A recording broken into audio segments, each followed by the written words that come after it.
उधर आरएसएस प्रमुख मोहन भागवत दिल्ली के हरियाणा भवन पहुंच गए। भागवत हरियाणा भवन में मुस्लिम धार्मिक नेताओं से मुलाकात करने वाले हैं। इस प्रोग्राम में दत्तात्रेय होसबोले, सुनील लांबेडकर, इंद्र कुमार भी शामिल होंगे।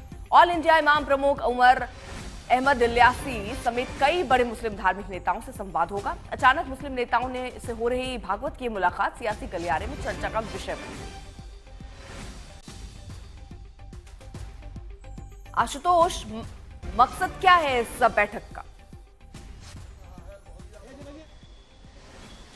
आउटरीच प्रोग्राम कहता हो आरएसएस। पहली बार देखिए, आरएसएस के पास अपना राष्ट्रीय मुस्लिम मंच भी है, तो वो इस तरह की मीटिंग करते रहता है। सितंबर 2022 में दिल्ली में पहले भी मोहन भागवत, उमर इल्यासी और मुस्लिम संगठनों से मिल चुके हैं और इसके अलावा भी दूसरे काहे बगाए मौकों पर मुलाकात हुई है। आउटरीच के समय को अगर देखेंगे तो जरूर ये कहा जा सकता है कि जिस तरह से एसआईआर को लेकर के बिहार में ये कि भाई एक संभावना विपक्ष को ये लगता है कहीं मुस्लिम वोट काटे जा रहे हैं और ध्रुवीकरण की बात होती है, फिर होता है कि तुष्टीकरण की बात होती है। सियासत में एम फैक्टर का जो महत्वपूर्ण जितना विपक्ष के लिए है, सत्ता पक्ष की ओर से भी ये कोशिश की जाएगी कि कम से कम उनको संदेश सही जाए। तो आरएसएस के आउटरीच में सामाजिक ताने बाने को जोर दिया जाना, मुस्लिम संगठनों के साथ साथ जो जमीनी लोग हैं, चाहे पशमानदा मुस्लिम हो या दूसरे तबके तक पहुंचना कि आप हमारे साथ खड़े हो, हम आपके साथ खड़े हैं, आपकी बातें सुनी जाएंगी, आप समाज के लिए महत्वपूर्ण है। खासकर ये बीती रात को अगर देखें कि जैसे मुस्लिम संगठन मिलते हैं, शिकायत देते हैं कि किस तरह उनके साथ उनके घर बुलडोजर से तोड़े जा रहे हैं, पूरा एक बुकलेट देती है। ठीक उसके अगले दिन इस बैठक में एक तरफ देखिए जहां पर वो शिकायत दे रहे हैं,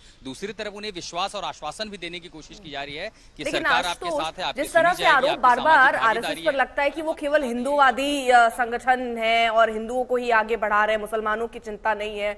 इस तरह आप कह रहे हैं कि वो मुसलमानों के लिए भी कितना काम करते हैं, शायद वो छुपा हुआ नहीं है। इस तरह की बैठकें भी आप कह रहे हैं लगातार ऐसी होती रहती हैं, लेकिन विपक्ष पर फिर सवाल उठता है कि आप सिर्फ मस्जिद में ही क्यों पहुंचते हैं, आप केवल ऐसे ही क्यों मुसलमान नेताओं से ही क्यों मुलाकात करते हैं। इस तरह के सवाल होते हैं ना, फिर आप भी ऐसे धर्मनिरपेक्ष की बात कीजिए ना।